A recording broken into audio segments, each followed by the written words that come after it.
गरीब, गरीबी, महंगाई और बेरोजगारी, इन सबको लेकर कुछ ऐसा हुआ कि याद आने लगी प्रधानमंत्री नरेंद्र मोदी की 3 साल पहले कही एक बात। 5 साल सरकार चलाने के बाद 2019 में पीएम मोदी ने कहा था कि भारत तेज गति से गरीबी खत्म करने में सफल हुआ है। पहले सुनिए पीएम मोदी का वो बयान, फिर करेंगे आगे की बात। दुनिया में तेज गति से गरीबी को खत्म करने में भारत सफल हुआ है।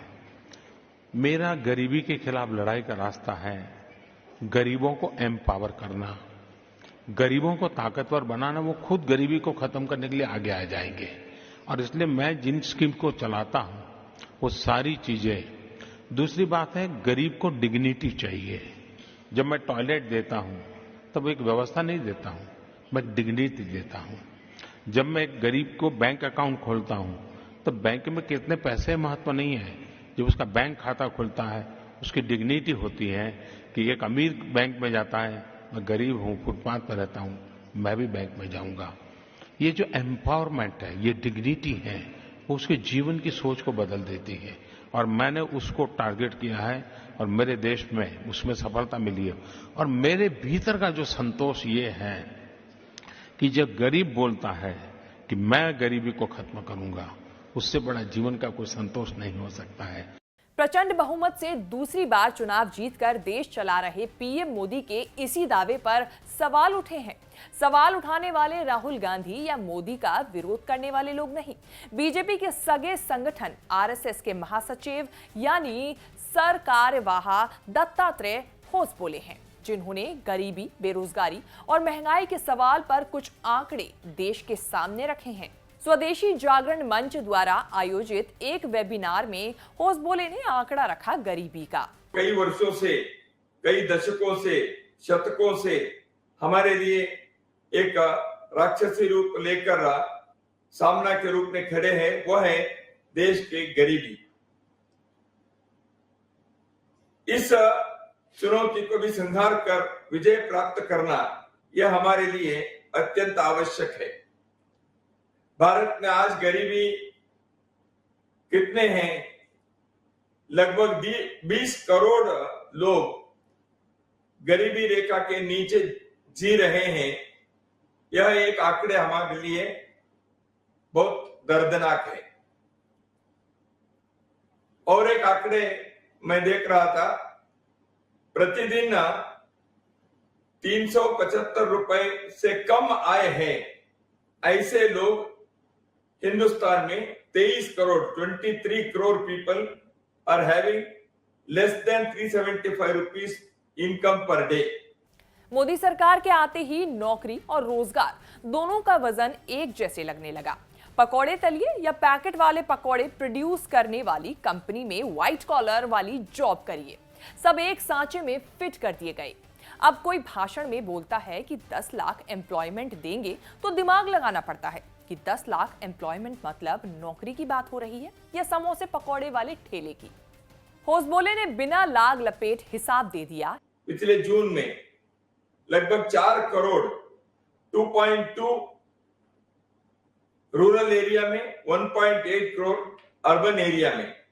लेबर फोर्स सर्वे के अभी के जो आंकड़े हैं उसके हिसाब से 7.6% अनएम्प्लॉयमेंट है, ऐसे समझ में आता है। सरकार और सरकार के साइड में खड़े लोग खूब डंका पीट रहे हैं कि भारत दुनिया की टॉप 6 इकोनॉमी बन गई है। भारत की इस पोजीशन से होसबोले को निराशा नहीं है। निराशा ये है कि भारत की टॉप 1% आबादी के पास देश की आय का 5वां हिस्सा है और 50% आबादी को कुल आय का केवल 13% ही मिलता है। असमानता पर पीएम मोदी और होसबोले की राय में ज्यादा फर्क नहीं दिखता है। राहुल की तरह होसबोले इसके लिए मोदी सरकार को जिम्मेदार नहीं मानते, लेकिन जब 15 अगस्त को मोदी लाल किले से भाषण दे रहे थे तो तब उन्होंने इसके लिए करप्शन करने वालों को जिम्मेदार ठहराया था। भारत जैसे लोकतंत्र में जहां लोग गरीबी से जूझ रहे हैं, जब ये तरफ से देखते हैं, एक तरफ वो लोग हैं जिनके पास रहने के लिए जगह नहीं है, दूसरी पार वो तरह लोग हैं जिनको अपना चोरी किया हुआ माल रखने के लिए जगह नहीं है। आरएसएस महासचिव होने के नाते दत्तात्रेय होसबोले ने लगभग वही सब मुद्दे छेड़े जिसको राहुल गांधी भी मोदी सरकार से नाराज रहते हुए छेड़ते हैं। राहुल की नाराजगी इतनी बढ़ गई कि उन्होंने भारत जोड़ो यात्रा वाला आंदोलन छेड़ रखा है। The level of unemployment that India is facing today, devastating unemployment. That's just not a Kerala issue, that's across the country. And the third issue is the prices, which are just skyrocketing. These are the three ideas that are pushing and encouraging the Yatra. These ideas are interconnected. There is a link between the spreading of hatred by the BJP RSS, the concentration of capital by a chosen few, and the gross unemployment that India is facing, and the massive increase in prices that India is facing. These things are connected to each other. RSS की पहचान ऐसे संगठन की है जो हिंदुत्व, राष्ट्रवाद के लिए काम करता है। संघ की सोच में थोड़ा थोड़ा बदलाव आया है। पता नहीं ये संयोग है या प्रयोग की गरीबी, बेरोजगारी और महंगाई पर राजनीतिक बहस गर्म होने के बीच आरएसएस ने ग्रामीण अर्थव्यवस्था को लेकर 1 साल से स्वावलंबी भारत अभियान तेज किया है। आरएसएस ने मार्च में अखिल भारतीय प्रतिनिधि सभा की बैठक में 5 ट्रिलियन इकोनॉमी मुहिम के लिए भारतीय आर्थिक मॉडल की वकालत करते हुए प्रस्ताव पारित किया था।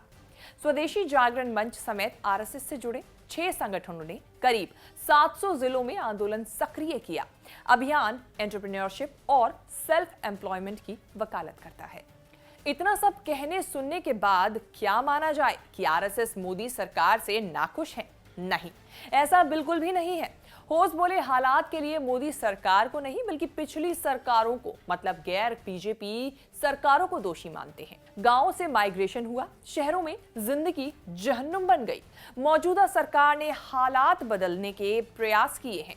होसबोले ये तो नहीं कह रहे कि अच्छे दिन चल रहे हैं, लेकिन बुरे दौर के लिए मोदी सरकार जिम्मेदार बिल्कुल नहीं है। ये संभव हो तो ये सरकारी कोशिशों को ही आगे ले जाने में मदद के मकसद से चल रहा अभियान हो।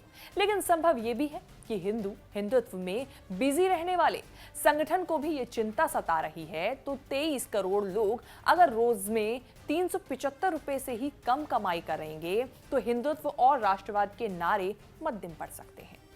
आपको हमारी ये रिपोर्ट कैसी लगी? फीडबैक जरूर शेयर करें और आगे भी इस तरह की वीडियोस देखने के लिए बने रहिए न्यूज तक के साथ। साथ ही साथ देश विदेश से जुड़ी तमाम बड़ी खबरों के साथ अपडेट रहने के लिए सब्सक्राइब करना ना भूलें न्यूज तक।